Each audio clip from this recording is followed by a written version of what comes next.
yo. Do you like my nails too? Yo. We're back with another episode of the Solution 93. I am your host, Mookie D. I do like your nails. Go ahead. I'm Nicole, never part of the problem, always a part of the solution. And I'm glad to be back. And I am Dion. The Quiet The Storm. quiet storm. The quiet storm.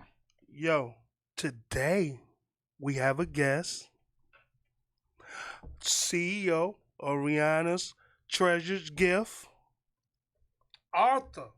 Maybe I shouldn't tell my girl, Risa Jenkins. Everybody clap it up for her. Hey guys. Hey, how you doing? Amazing. You looking good? Thank you. How you feeling? Good. I do like good, your good. nails. Thank you. Oh, you like mine too? I See, do. See, cause no, cause I knew Nicole. Who was did gonna that? Who did those for you? Roseland. Little spot in Roseland. Yeah, they did it. You know when you get your nails and your feet done, those are cute. yeah, you feel kind of good, don't you? Don't you feel good? Always. Always. I got to get mine done. Is that clear nail polish? Or? Yeah, clear. Okay. It's not what is that stuff? Buff, you can buff them out. Too. I don't want mad buff. It's not what is it called? It's not an overlay. Is that no chip? No chip. And it's not no Oh, chip. It's not no chip. Okay. Okay, let's get back to you. Can we please plug the book? Show the Yes. book? Yeah, because I felt We're like... here today with Risa Jenkins. We're going to be talking about Maybe I Shouldn't Tell. Me, myself, I read it. I'm a fan. I love it. Thank you. I see that you was explaining in the book a lot about your emotions and things that you went through and the obstacles you went through. Mhm. You was very transparent in the book. I looked at the book when I first started reading it as I'm gonna say as a record or album or something. Each for me it was a song, and it's a body of work, and the shit is dope. What Thank think? you. Yeah, I very dope. like it. Yeah. Yeah, very dope. What you think? I liked all the chapters and the different layers, and I liked how I felt like it was from the jump. It was just like very open, and you poured out everything. And I think it was something that resonated. Anybody who reads it, you should be able to resonate with some aspect of it. So for me, I was because initially when Mookie called me and said, "Hey, we're interviewing this author," I was looking for some over the top, some huge book, and then I got it. I'm like, okay, this is a short read. This is not that challenging. I agree with you, I'm Nicole. even more ready. Definitely- But that lets you know how for each Yeah. person it impacts them differently. Right. So his delivery, I was like, oh Lord, I got to try to read this big old book before now and then. But anywho, I got it immediately, loved it, thought it was straight to the point, and it was real, and it was gritty, and then it was, I felt the pain, read like, and I love that in all of the things that you shared, there was often some level of hope or breakthrough, or you got on the other side of it. So that being said, I love that aspect of it, but definitely a good read. I love the fact that it's not lengthy. Yeah. I do. Yeah. And I like the self-help, like the little small tidbits, the Yeah. journal aspect at the end, and as well as the kind of like the diagram and all about things about depression, anger. Mhm. Oh my God, the push and pull with relationships, family dynamics. Yeah. Like it was cool. Like I definitely appreciate it. So thank you so much for taking the time and even pouring out your soul and giving this to the people because it was needed. I Yeah. appreciate that. Truly. Let's give it up for her one more time. You know when I just was explaining when saying that it was like a album to me for me, and the first poem was a letter to Pooh, right? Was that the first poem? Well, See, that's is it The not first one you read. No, man. no. I mean, I knew the introduction of it, so I don't know how it goes. No, it's not the first poem, but The first poem for me was "Hello," and I Well, and that yes, that touched me. Okay. Yeah, that touched me. I thought hello was the introduction. I'm No, sorry. "Hello" really touched me. I mean, that is how I felt at the time I read it, Mhm. and you did a really great job on it. So thank you. Thank you. Yeah, and I'm glad you correct me. Thank you. I'll take you out for lunch after this. Thank you. Oh, Yeah. are you paying? Yes, I'm paying. Okay, all right. Just got Sorry that. about that. It's okay. Okay, but I want to know. I got a question for you. Okay. Why was a letter to Pooh so important to you? The only two people in the world that know, well, everybody knows now, but before then, the only two people in the world that knew that letter existed was myself and my sister. That's actually a direct letter I handwritten a letter to my sister. This happened one of the times. I say one of the times for a reason. One of the times after she just helped escape me from my abuser, and I stayed with her overnight. And the worst thing I could have done was answer my phone after it's just been blowing up, and after hearing his sorries and I love yous and my bad and I fucked up and all this, I'm crying, and then not knowing that he's gaslighting me, he's manipulating me, because now I feel guilty. Like, oh, I left, I just abandoned my man, and what the hell is wrong with me? Like, it was insane. So I wrote this letter to my sister because I knew I couldn't face her and tell her, like, hey, I know you just like saved my life last night, but I'm gonna go ahead and go back to my man. So I wrote a letter to her, left it on the table, and I was gone, and my family they didn't hear from me for a while. What's a while? Wow. About a year. About a year. So you was just abandoned everything that. Well, no, I'm asking. So everything that loved you, you left because at that point in time you thought this was love over here. This way you. Oh, absolutely. Yeah. But then at the same time, that was my first abusive relationship. But also, I never knew that I was in an abusive relationship. I was born into a family of abusers and users. Yes. So I really had the mentality, and I developed this mentality as early as age 2. Like, that's how soon I can remember my abuse happening. And so when I find this guy, and I'm like, oh, I know for a fact he gonna kill for me. I know for a fact, like, this nigga's gonna ride for me. So this gotta be love, because he's doing more than what my family is doing. On top of that, he in these streets. Yeah, he is giving me money. Oh, he hustling. Oh, this is what we do. This is normal. Right. I never knew anything was wrong. So I didn't look at it like, oh, I'm leaving, a safe haven. I'm leaving the people who love me. I'm more so looking like, I'm leaving my ops because y'all don't like my man and y'all tripping. Right. You don't want me to be happy. Right. And even outside of that, it wasn't like an intentional let me break away from them. I was isolated, and I had no idea what was happening. He found a reason. He found an excuse, and he'll highlight things like, you see what they did? You see what they said? You still fucking with them? And I'm like, yeah, you right. Yeah, they don't fuck with us. I'm like, yeah, you right. You right. Yep. So before I knew it, I didn't have any more friends. Yep. I didn't have any more family. Yep. Nobody knew where we was. Yep. It was like we was off the grid, but really we was just on the west side. Yep. But you know what's crazy? That story is similar to mine. Yeah, I'm serious. It's remember everybody said you disappeared for 20 years. Yeah, it was a abusive, traumatic relationship. I'm just being serious. Yeah. Just had to put that out there. It's a lot of us go through a lot, especially me just being friends with a lot of females. I've noticed that when we was cool and as soon as they get with a man or was in a relationship, they vanish. And those signs of when a man is trying to control a control factor, if he don't have you in your home court, when he don't want you in your home court, he want to take you out he want to take you out your home court so he can manipulate, do whatever he can and do, you know what I'm saying? Somewhat as what's the word, narcissist? is a narcissist. A lot of women use that a lot. Women are narcissists I too. was Right, just that's gonna what I'm say saying. it's That's what I'm funny. saying. Like it's crazy. Yeah, This is why my organization is so important because I don't just cater to the women. Like Right. some Yeah. women ain't shit too. That's what I was But don't saying. nobody It's want to just- talk about right. that. That's what I'm saying. Like It's it's the both- women out yeah. here that's really fucked up. Okay, That's what I was saying. and It's it's both not men just because like and oh women. he did something to me and it Yep. was just payback. No, bitch, you woke up angry. You Yep. woke up bitter, and Yeah. you trying to destroy a good ass man over there. And Yeah. your coochie That's what smell I'm like saying. 130. Yeah. That's what I'm talking Oh about. my goodness. That's- It's real. Don't nobody talk about it, though. Don't nobody talk about it. And your coochie smell like I'm 130. laughing at this. If Wait, y'all- wait, if y'all- what? What? What the? You know about I it. don't. He's saying right Never off the mind, I'm- expressway. You know that's yeah. Oh, Yeah, by the oh, trash. okay. Everybody who live in know about that. You know, right before You know get what to I'm the talking about? gardens. That that Lord garden have smell. mercy. Yeah. Oh, 130th. It's I always got you. something. Yep. Yeah, you already know what it is. I But yeah,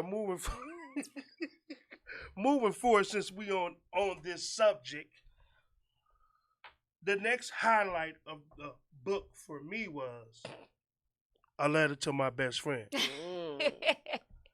Yes. What about it?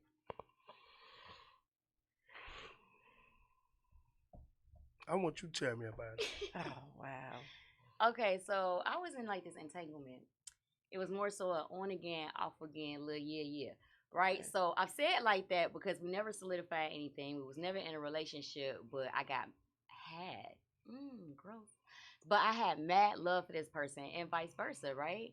And this was a very extremely narcissistic person in my life. And that was led to my best friend because I was coming to the realization, like after your friends telling you, like, girl, he ain't shit. What is wrong with you? We doing this again? Like, oh my God, come on.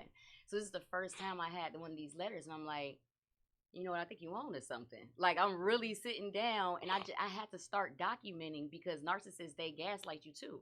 So I had to start documenting my pain and my hurt right when it started happening so I could see this pattern because you just telling me, because I have a very forgiving heart. Hey, I don't know what's wrong with me, but I have the biggest heart. I'm super forgiving.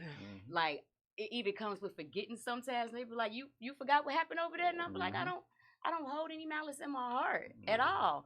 You know, so when I started doing it, I realized something got to change. Yep. And so I was just having a truthful, honest moment with my best friend. I agree. Well, for me, since I'm the only one doing the interview around here, I don't have no assistants. We Well, want you to do your Yeah, thing. yeah, what you mean? We can share the way. No. You clearly got But- a lot to say. So but say it. Your book meant a lot to me Mhm, because mhm. it came right at the right time for me. Mm-hmm. I mean, because I was dealing with some things, and everything in your book was speaking to my heart. And now I know how to move. I move with my spirit. I don't listen to people. Yes. That's how I'm moving. I'm so glad it's helpful. Truly, because it's really helped me. Like It has. before I knew about therapy, before I knew about counseling, and I never had an issue with talking to people. But if you don't have the wisdom, if you don't have discernment, then I'm wasting my breath and I'm wasting my time Yes. because you're really not understanding what it is that I'm trying to express to you. Right. So the only thing I had was my pen and my paper. I would write about everything. That was my only escape. It was very So to inspirational. be able to set it up in this book and to hear how helpful it is, like that. Oh, it's definitely. I'm gonna cry when I go home. Y'all ain't gonna make me cry when I'm I mean, here. it came right on time. And like Nicole said, I thought Mook was trying to get me to read a novel. And I'm like, He had all this big I'm like, build oh my up. God. I'm like, dang, I'm going to have to take a couple of days off just to read this book. I'm so uneducated. What do we actually call a book like this?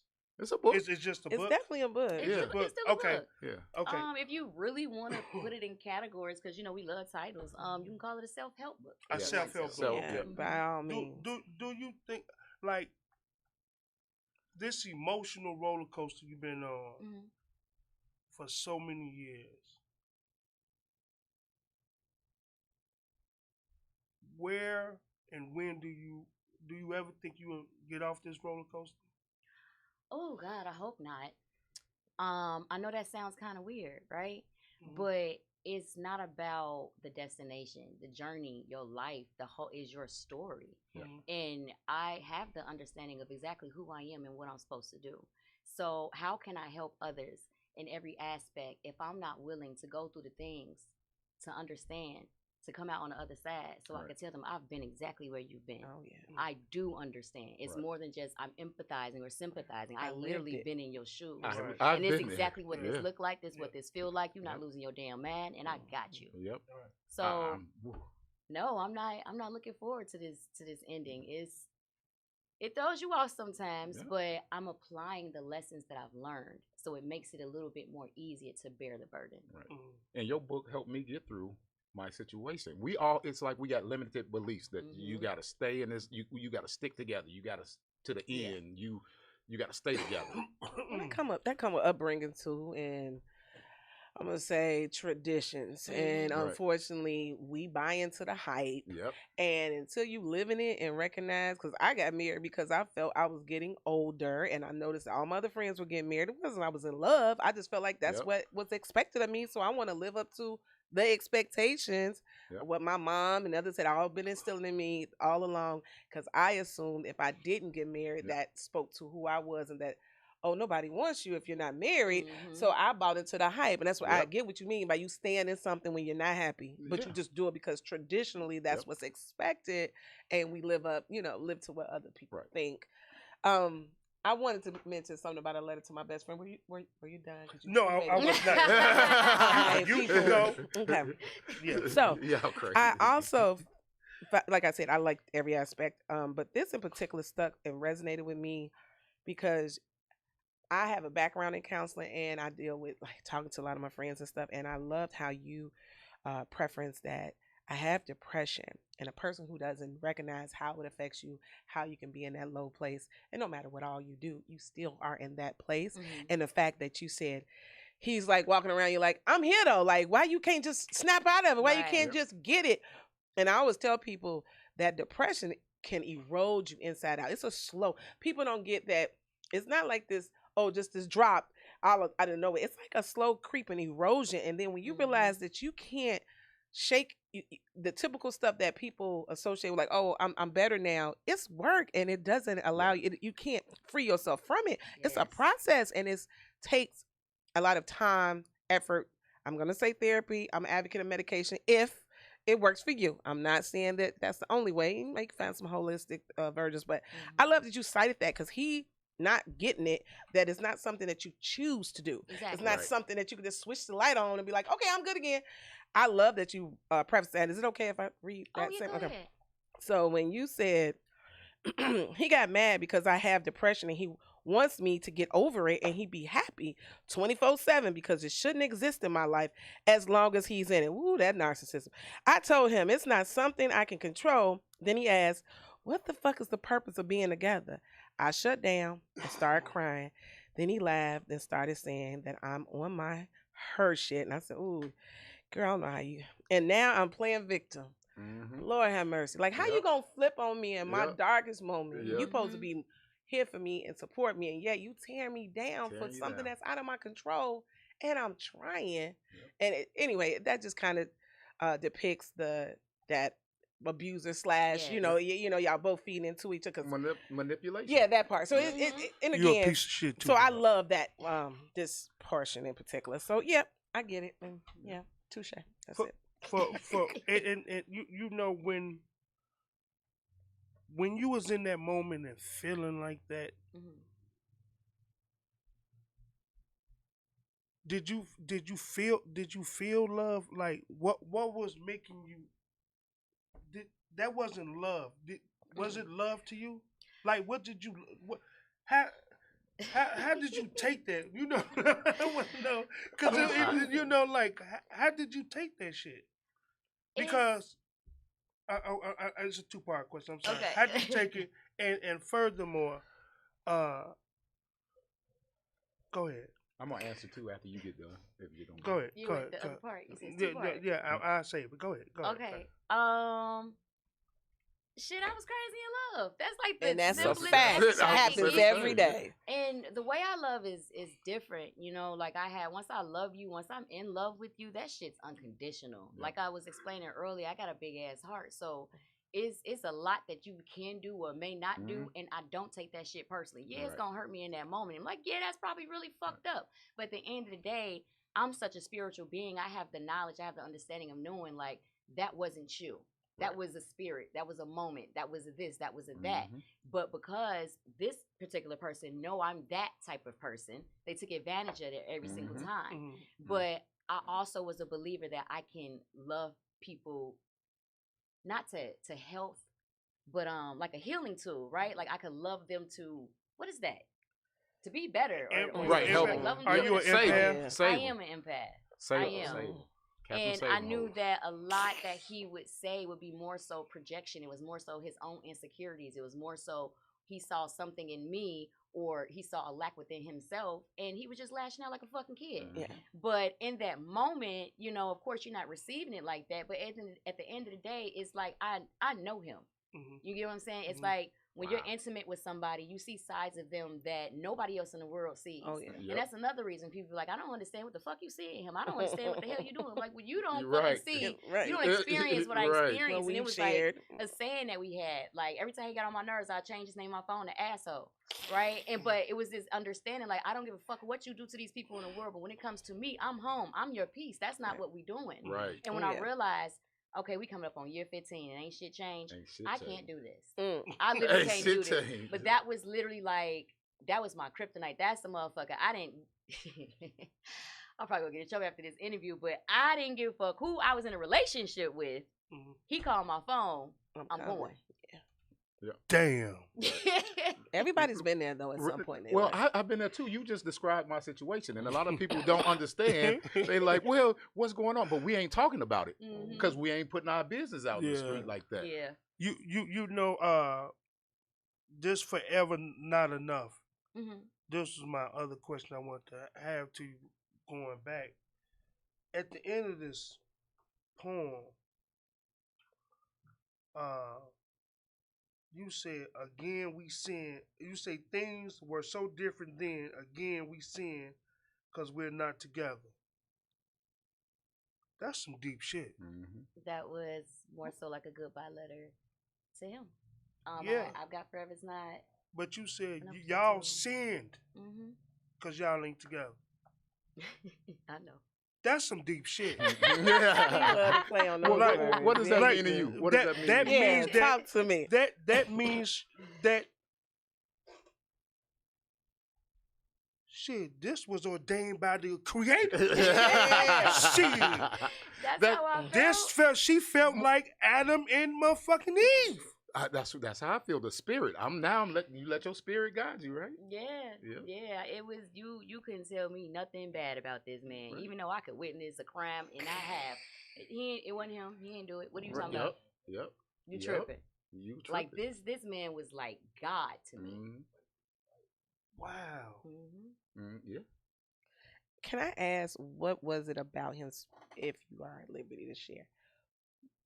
What do you think that he saw you or spoke to you or poured into you that made you feel like this one particular person was your person? I felt like he saw me. And it was the first time anybody in my life made me feel that way. And when I met him, it's so crazy. When I met him, he got a great mouthpiece. Both ways. But originally nigga, that neck nice, nigga. She said that neck nice. You mean the mouthpiece? Nigga, your neck nice. Let's be clear now. The mouthpiece and what? That's how you got in the book, nigga, because your neck nice. She really don't love you, nigga. She love the neck. No, he said in both ways. Move around. Carry on. His wordplay is insane for real. He's a lyrical genius. He just can't stay out of jail.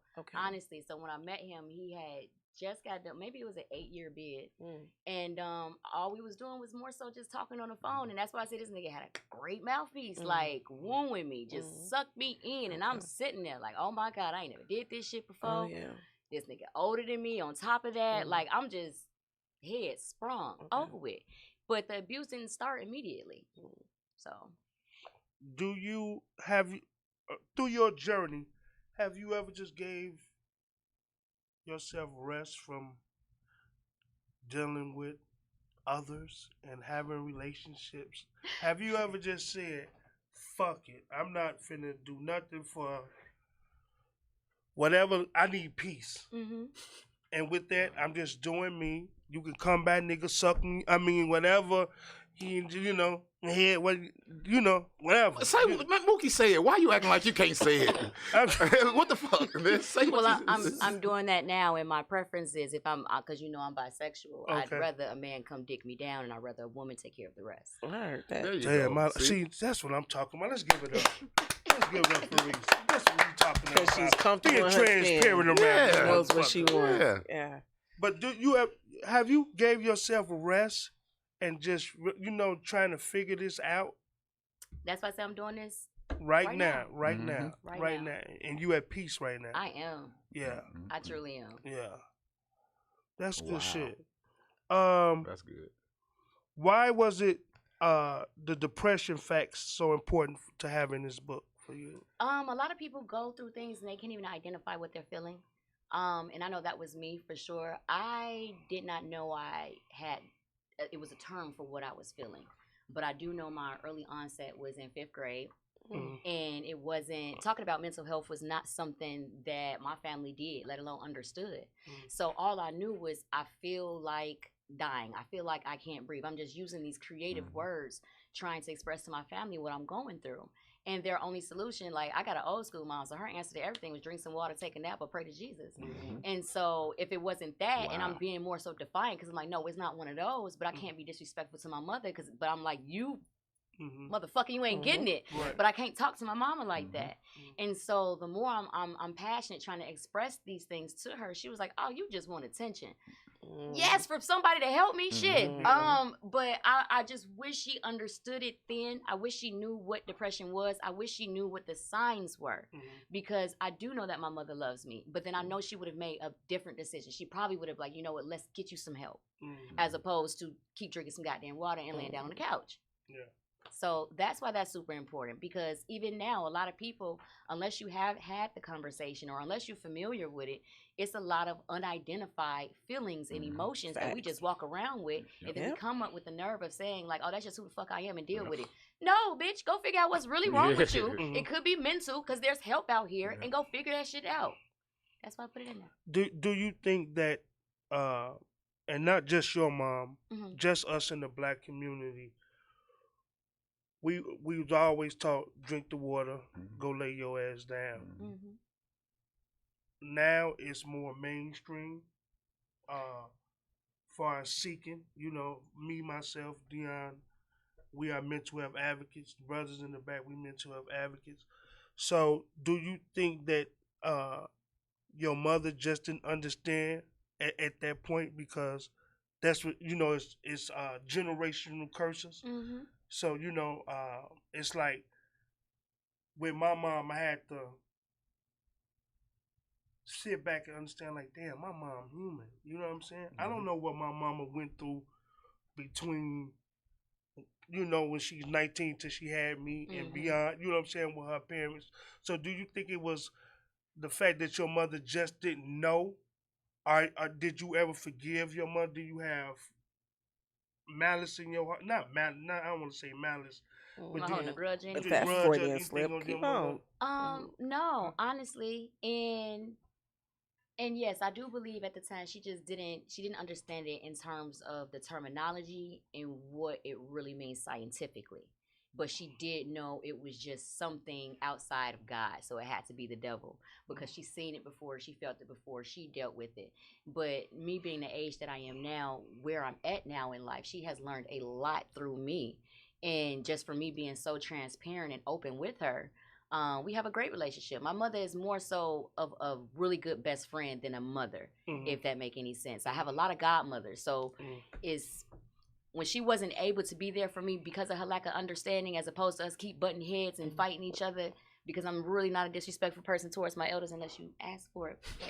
I just saw that motherhood. I saw that nurturing, character through other people. And to this day, I still have my godmothers, and they're amazing. They was all at my book signing. My mother was at the book signing, and she actually spoke on what you just asked me, and it was so moving. It was so healing. We're both sitting there crying, and she's just sitting there like, you know what, baby, I didn't know this is really how you was feeling. Just recently, I'm able to see what you're growing into. She just knew. She was always able to identify pain, because she would say she was able to see pain through my eyes. And we are more like kinesthetically connected. So she'll be like, I'm able to feel what you're going through, and I know when you need me. And she's really one of those moms that call you at the exact moment, and you had no idea. You know, she has no idea what's going on. You have no idea she's about to call you, but she'd be like, do you need me? Like, and she did this just recently. I was in the Dominican Republic for my birthday in August, and I probably would have made it back to the country. I was really dealing with an issue. And in that exact moment, my mom called, like, baby, I'm finna pray for you. I'm like, oh, please do. Please do. And so after prayer, I was able to give her details of what was happening. And she was like, I just knew it. I just knew it. And she was able to give me too. She was like, remember what you tell me. She was like, you by the ocean. Go dip in the ocean. Go cleanse yourself. Go meditate. Go pray. My mother's never been an advocate telling me to go meditate. She was like, girl, what? She said, go meditate. Go journal. She's using my tools that I've given her. And we've gotten closer because my grandmother, a lot of what I do is for the female in my family. But my grandmother, she has dementia right now, transitioning into Alzheimer's, and it's really been a burden on my mother. And her trying to understand what she's dealing with, and then trying to also understand why she's being treated the way that she is. It's not funny, but I'm smiling because it's like, that's crazy how, you know, everything can come in 360. Yeah, and I'm like, so how you're feeling like, hey, Ma, I love you. I'm doing everything for you. I'm the one taking care of you. You still treating me like this? I'm like, Mom, just for a moment, reverse that. How do you think that looked when it was me and you? And she's like, oh, okay. I get it. I got it. Yeah. So I'm helping her through her relationship with her mother. Yeah. Through your healing journey. Yes, that's good. Do you think that at this point in your life, will you ever get married? And if so, I am actually a divorcee. See, you ain't put that shit in the book because it was that short. How was that? Why would that be? Why? I'm with her. I'm with her. Marriage is traumatic. That shit fucking traumatic. It was short lived, but at the end of the day, yes, I was married once for a very short amount of time. That experience was some bullshit. Truly. Yes. You see how transparent I am in my partner wasn't. And I really thought that they were.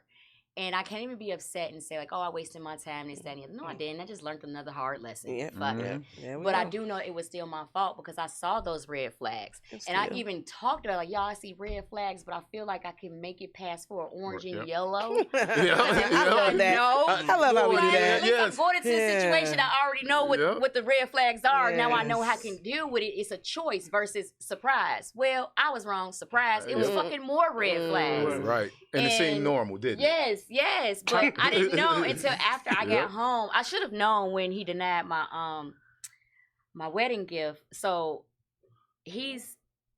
first of all, I don't know if he still is, but he was a sex addict as well as a habitual liar. And so I know both of us, we just freaks by nature, which is how we just click so well. So I just couldn't imagine anything outside of that, right? And so we got married in Vegas, and his wedding gift was he expressed a fantasy to me. I flew 2 bitches down, whatever. Okay. So, and then we had like our bachelorette party combined at a club in Vegas. We are kicking it. And like literally in the middle of lap dance, we both getting lap dance. He's looking at me, he crying like, baby, I love you so much. I'm not even going to do nothing with them women over there. Like the fact that you're willing to do this shit, you the only woman that I need. Who the fuck's not going to believe that, right? Yeah, true. No, fuck that. So we got back to the hotel that night, and we got in a fight. And I should have called the wedding off right then and there. But then now I'm thinking like everybody else, like my whole family's here. We in Vegas. We don't just spend all this money. This shit's in a couple of hours. How the fuck I'm going to just say the wedding's off? Like I didn't want to be that person. But I did show up to my wedding drunk as hell. All my bridesmaids was like hungover. It was fucking hilarious. How old were you when you got married? How the fuck old was I? 22. See, I got married at 20. We're around that time, but it was like as soon as we got home, the shit hit the fan, like real fucking fast. And a month in, he was already out the house. And then that's how I ended up meeting the last guy, like the last person who put their hands on me. That's how I met him. My husband left. He abandoned me, literally abandoned me. after already grooming me to put me in a position where I wasn't working. I was completely codependent. Not codependent. I was completely dependent on him. Right. I'm a very independent woman. I love working. I love following my passions. I love being of service. And he just wanted me to stay home and take care of me. Like I work 3, 4, 5, 15 jobs. But I didn't know while he's working these 5, 4, 15 jobs, it's because he wants to meet other bitches. Gotcha. So while he's out there doing that and, really hustling for the house and everything, I'm just being a housewife, getting big as hell, just fucking living life for the most part. And so when this shit happened, it was devastating, completely devastating. And I had to act fast, and I'm a hustler by any means necessary. And the guy that I met, allegedly he's dead now, I don't know, but the guy that I met at the time. Hold on. You didn't kill a nigga, did you? Oh my God. He was a drug dealer. And so it was an instant solution. Instant solution. The solution. The solution. Yes. Yeah, and he was married too. That was crazy. It seems like you've been. It always is. Always layers to this shit. It is. It is a lot of layers. A lot of layers. Oh yeah. I want to thank you for any questions from the audience or anything? Sharing your book. No, Dad, can I? Because I'm the only one doing the interview. I'm waiting on y'all to ask us some questions. I need help over here. Yeah. No, but you guys in the audience, do you have any questions for Miss Risa Jenkins? Well, just hearing this little portion of what was going on, I would love to know where I can get the book. Okay. I love it. You can find my book on Amazon. If you don't catch me in the streets, I got books on me. Big ass book. Can I say something? Yes, I wish you would. Okay, so towards the end of the book, and like I said, I love that you incorporated some kind of like self-start, like you said, self-help with the journal piece and some of the questions. I just kind of want to throw a couple of those out because I always tell people, like I do mental health work on weekends and I often run groups, and typically I'm managing people with a host of mental health issues. But one of the activities I love is like how to focus on positive thoughts, and how to get you back to a place of joy. And so I love that the prompts that you put was what brings you joy, what is your greatest fear. All of those things help cultivate these places and times and spaces where either you overcame something or it brightens what might not be so, what might be playing in your head. So I love that you said that, because once you come back to that moment in time and space, it does remind you that it's going to be okay. And I'm going to get to the end of this. So by far, I thought that was huge. And I love this quote. Stop allowing people the opportunity to gain access to you in a way that alters your emotions. Man, that hit like a whole brick at the I said, shit, that should be a book in itself. So can you please, for those that may not recognize in essence what that means, can you give us some some context for those in the background who probably like, what's that? I need you to kind of just, because that's heavy. That's huge. And it took a minute. It took a minute for me to get to that space, right? But when I more so was thinking of that, everybody been on a plane, right? So they going through and they tell you like, okay, if in any event the fucking mask come down, save yourself first. Oh yeah.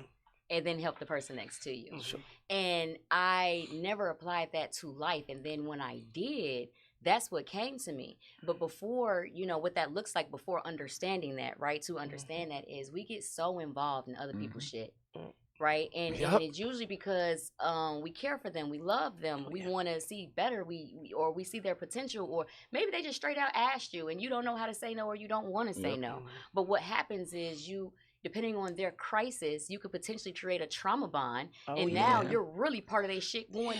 It's altering who you are, what you believe in, what's going on with you, because you connected to somebody else and they shit. Yes. It has nothing to do with you. And they brought you into toxic. Yes. And now you Positivity. fucking mad at your friend or whoever the person is for no reason. You don't even understand it, but you just invited that spirit inside you. It ain't got nothing to do with you. That spirit. So if people have the ability to manipulate that outside of yourself, if you don't have that control, and the only way you can have that control is if you're grounded. Right? You gotta know who you are. So if you know who you are, if you're grounded, then you know, okay, now I know how to deal with you. For I know sure. how to categorize that. Or just simply, I don't have the capacity for your shit, but I still love you. I will pray for you. Talk And about we know it. we black, and saying I Do- would pray for you is the prayer. Do that come with Well. age? Do that come? That comes with age, though. That come. Do you think that comes It do with come just with going age, through the journey? I Well- can't say age. It just comes with Well, experience and yeah, wisdom. well, experience, Yeah. but that comes with. It takes a lot.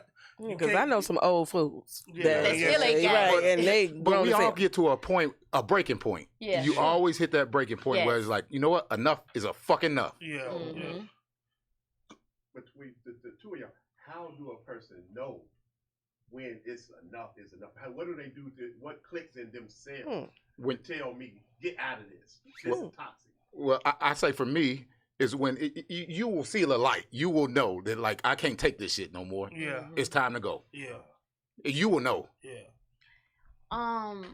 More descriptively, right? You know, because you can't fucking sleep, you Yep. can't eat, you can't stop crying. I'm talking about no tears are coming out. It's kind of like shooting blanks. Mhm. It's like, what the fuck? Yep. That's funny.